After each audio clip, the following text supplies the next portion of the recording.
ନା ସେଠୁ ଯାଇ କ୍ରମାଗତ 5 ଥର ନିର୍ବାଚିତ ହେଇଥିଲେ ସେ ଜାତୀୟ ସଭାପତି ହେଇଛନ୍ତି ବିଜେପିର ତାଙ୍କରି ଆସନରୁ ହାରିଯାଉଛି। ତା ମାନେ ସେଠି ଅପର କାଷ୍ଟ ଭିତରେ ମଧ୍ୟ ବିଜେପି ପ୍ରତି ଗୋଟେ ବିହାରରେ ଯେଉଁ ଦଣ୍ଡ ସରକାର ସେଠି ପ୍ରଶାନ୍ତ କିଶୋର ବରାବର ତାଙ୍କର ନିର୍ବାଚନ ପ୍ରସଙ୍ଗ କରିଛନ୍ତି ବିହାର ମୁଖ୍ୟମନ୍ତ୍ରୀ ଯେ ଜାତୀୟ ସଭାପତି ଭାବରେ ନିର୍ବାଚିତ ହେଇଛନ୍ତି ତାଙ୍କରି ଆସନଟାରେ ବିଜେପି ହାରିଯିବ। ବିଜେପି ନିଶ୍ଚୟ ଝଟକା ଲାଗିବ ଆଜ୍ଞା। ଆଜ୍ଞା ଦେଖନ୍ତୁ ଗୋଟେ ବିଜେପିର 31-32 ବର୍ଷର ଆସନ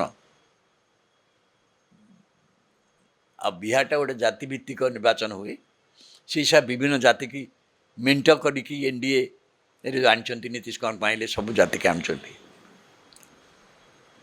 ଏବଂ ତାଙ୍କ ପଛରେ ସବୁବେଳେ ଅପର କାଷ୍ଟ ବିଜେପି ସହିତ ଥାଏ।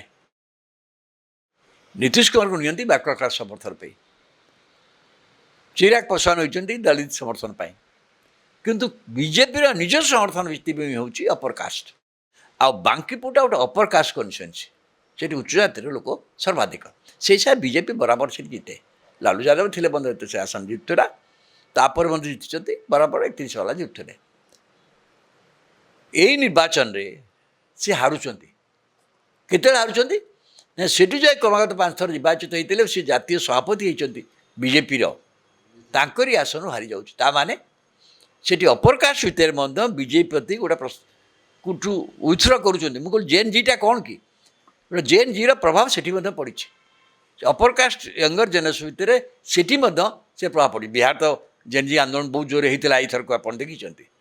ତେଣୁ ଆର ଗୋଟେ ଏଇଟା ଗୋଟେ ସାରା ଦେଶ ପାଇଁ ବାର୍ତ୍ତା ଦେଉଛି ଏଇଟା ବିହାର ପାଇଁ ନୁହଁ ସାରା ଦେଶ ପାଇଁ ଏବଂ ବିହାରରେ ଯେଉଁ ଧରনের ସରକାର ସେଠି ପ୍ରଶାନ୍ତ କିଶୋର ବରାବର ତାଙ୍କର ନିର୍ବାଚନ ପ୍ରସଙ୍ଗ କରିଛନ୍ତି ବିହାର ମୁଖ୍ୟମନ୍ତ୍ରୀ ଯେ ବିହାର ଲୋକ ଏତେ ଭୋଟ ଦେଲେ ଆପଣ କାହାକୁ ମୁଖ୍ୟମନ୍ତ୍ରୀ ଏଠି କରିଛନ୍ତି ଅନପଢ଼ ଲୋକ କରିଛନ୍ତି ଆପଣ ଅପରାଧୀ ଚରିତ୍ର ଲୋକ କରିଛନ୍ତି ନୀତିଶ କୁମାରଙ୍କୁ ଦେଖେଇ ଭୋଟ ନେଲେ ଏ କଥା କହୁଛନ୍ତି ସେ ସମ୍ରାଟ ଚୌଧୁରୀଙ୍କ ଉପରେ ବଡ଼ ଧରଣର ଚାପ ସୃଷ୍ଟି କରିଦେଇଛନ୍ତି ପ୍ରଶାନ୍ତ କିଶୋର ତାଙ୍କର ବିଜୟ ଆଉ ପ୍ରଶାନ୍ତ କିଶୋର ଏତେ ଷ୍ଟ୍ରାଟେଜିଷ୍ଟ ଏତେ ଦକ୍ଷ ଲୋକ ସେ ତ ଜଣେ ହେଲେ ମଧ୍ୟ ବିଧାନସଭାରେ ସେ ବିହାରରେ ଗୋଟେ ନୂଆ ରାଜନୀତି ପାଇଁ ସେ ଗୋଟେ ସ୍ରୋତ ଭାବରେ କାମ କରିବେ।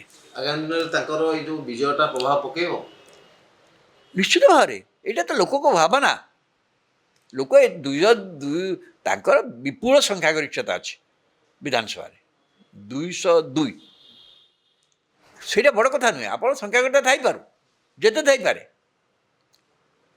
କିନ୍ତୁ ଲୋକମାନଙ୍କ ମନ ଭିତରେ ଯେଉଁ ପରିବର୍ତ୍ତନର ଲୋକମାନେ ସରକାର ନେଇ ମାତ୍ର ବର୍ଷ ତଳେ ଦେଇଥିବା ସରକାର ବିଷୟରେ ଲୋକ ପ୍ରଶ୍ନବାଚୀ ସୃଷ୍ଟି କରୁଛନ୍ତି ସେଇଟା ଦେଖିବାର କଥା। ନହେଲେ ଏ ଆସନ୍ତ ତାଙ୍କ ସରକାର ଅଛି ନିଜେ ଜାତୀୟ ସଭାପତି ଭାବରେ ନିର୍ବାଚିତ ହେଇଛନ୍ତି ତାଙ୍କରି ଆସନଟାରେ ବିଜେପି ହାରିଯିବ। ଲୋକମାନଙ୍କ ମନୋଭାବରେ ଏଇ ଗୋଟେ ପରିବର୍ତ୍ତନ ଆଉ ଏ ପରିବର୍ତ୍ତନ ବାର୍ତ୍ତା ଯେଉଁଟା ବାଙ୍କିପୁରରୁ ଆରମ୍ଭ ହୋଇଛି ସେଇଟା ଭାରତର ଅନ୍ୟ ପ୍ରାନ୍ତକୁ ମଧ୍ୟ ଯିବାର ସମ୍ଭାବନା ରହିଛି କାରଣ ଜେନ୍ ଜି ଚାରିଆଡ଼େ ଏଇ ଭାବନାର ବାର୍ତ୍ତାବହ ଭାବରେ କାମ କରୁଛନ୍ତି।